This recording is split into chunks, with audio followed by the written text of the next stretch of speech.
How do you explain a football world where spending nearly 1.7 billion euros still leaves you outside Europe? Because that is exactly where Chelsea ended up. And if that sounds impossible, it gets worse. A club that spent years trapped outside the Premier League just took their place. Sunderland are heading to the Europa League. Chelsea are not. The scary part is not that it happened. The scary part is that football may be heading this way permanently. 5 years from now, people might look back at this season and call it the moment the old football order cracked. Not because Chelsea failed, because Sunderland exposed something bigger. If you're tired of recycled football narratives, this is for you. Most people will talk about Chelsea's collapse. Very few will talk about what Sunderland's rise actually means. And that is where this story gets dangerous, especially for Europe's traditional giants. Assalamu alaikum. Imagine the year 2030.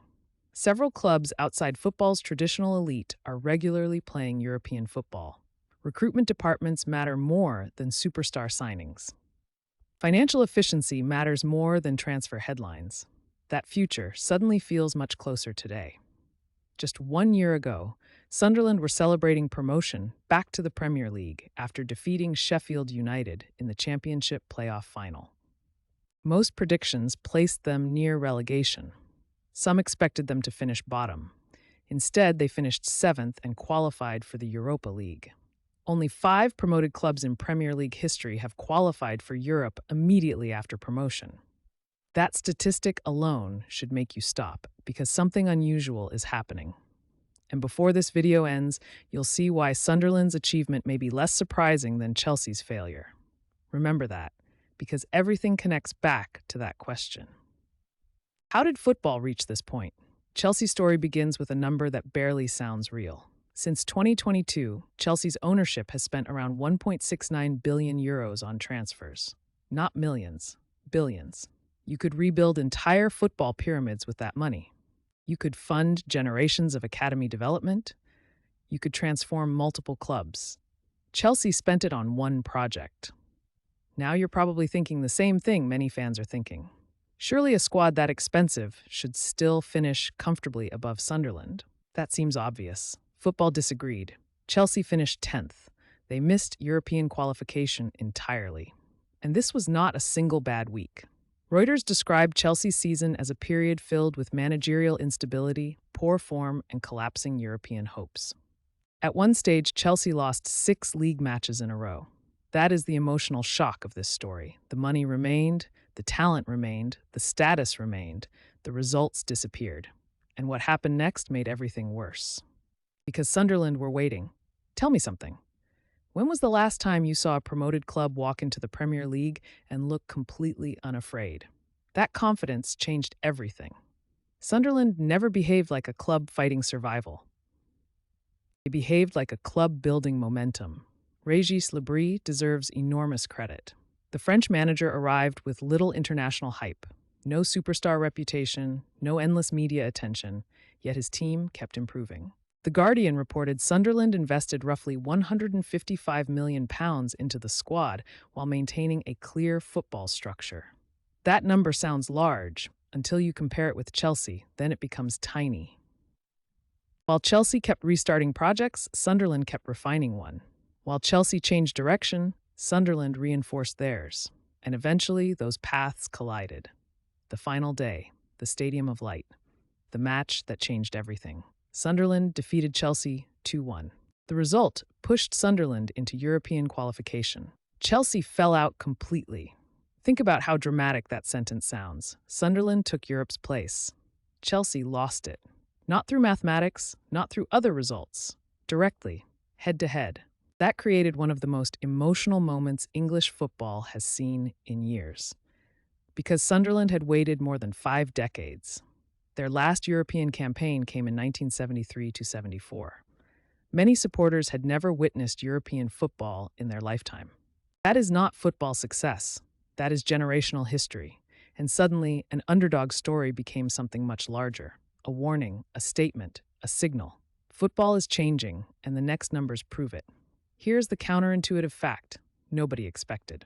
According to analysis from the 21st Group, Chelsea became one of the worst-performing clubs in England relative to spending.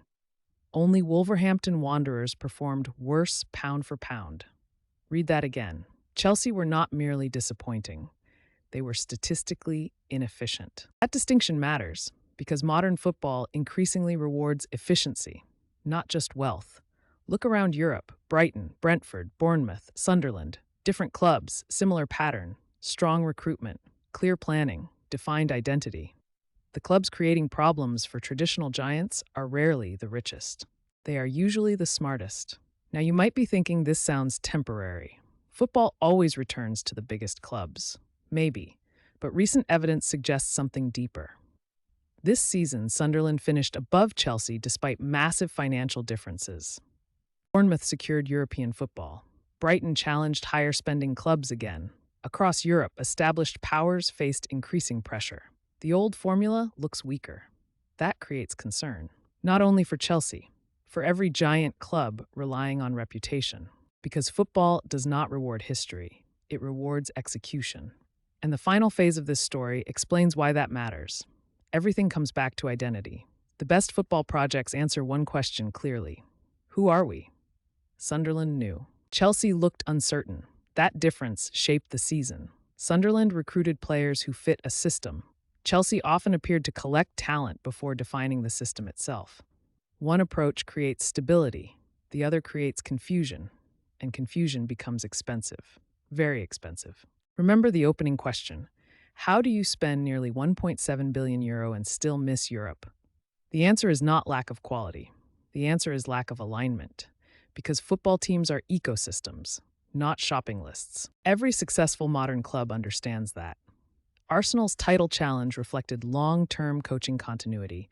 Brentford continued outperforming expectations through structure. Sunderland followed the same blueprint, smaller scale, same philosophy. That is why their story resonates far beyond England, especially across Asia, in Malaysia, in Indonesia, across football communities that constantly hear the same message: the richest always win, the biggest always dominate, the established always stay ahead. Sunderland just challenged all three assumptions, and people noticed. Because deep down, everyone loves proof that systems can be beaten, not by miracles, by discipline. We are now reaching the point most people miss. Chelsea's failure is not the real story. Chelsea will recover. They still possess resources most clubs can only dream about.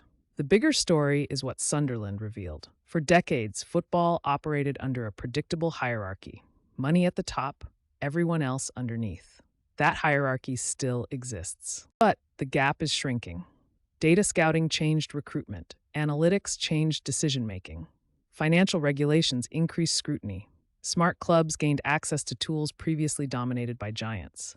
That changes everything. Because when information becomes available, intelligence becomes more important than spending. And Sunderland became the perfect example. 1 year after promotion, they qualified for Europe. Only 5 promoted clubs have ever achieved that. Meanwhile, Chelsea missed Europe despite one of football's largest spending projects. Those two events happened simultaneously.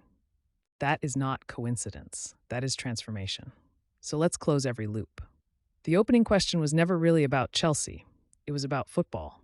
The reason Sunderland matters is not because they won. Underdogs win occasionally. That happens. The reason Sunderland matters is because their success fits a growing pattern. Smart clubs are becoming dangerous. Organized clubs are becoming dangerous. Patient clubs are becoming dangerous. And traditional giants can no longer rely on reputation alone. 3 things now become clear. First, football's old hierarchy is weaker than many fans realize. Sunderland reaching Europe proves that. Second, money remains powerful, but inefficient spending is becoming easier to expose. Chelsea's season proves that.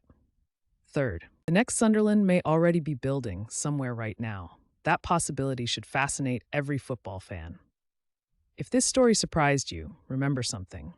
1 year before qualifying for Europe, Sunderland were celebrating promotion. 1 year before missing Europe, Chelsea were still spending like future contenders. Football changes fast, faster than most people notice. And sometimes the future arrives disguised as an underdog story. That's why this season will be remembered. Not because Sunderland shocked Chelsea, because Sunderland showed everyone what modern football is becoming. And once you see it, you cannot unsee it.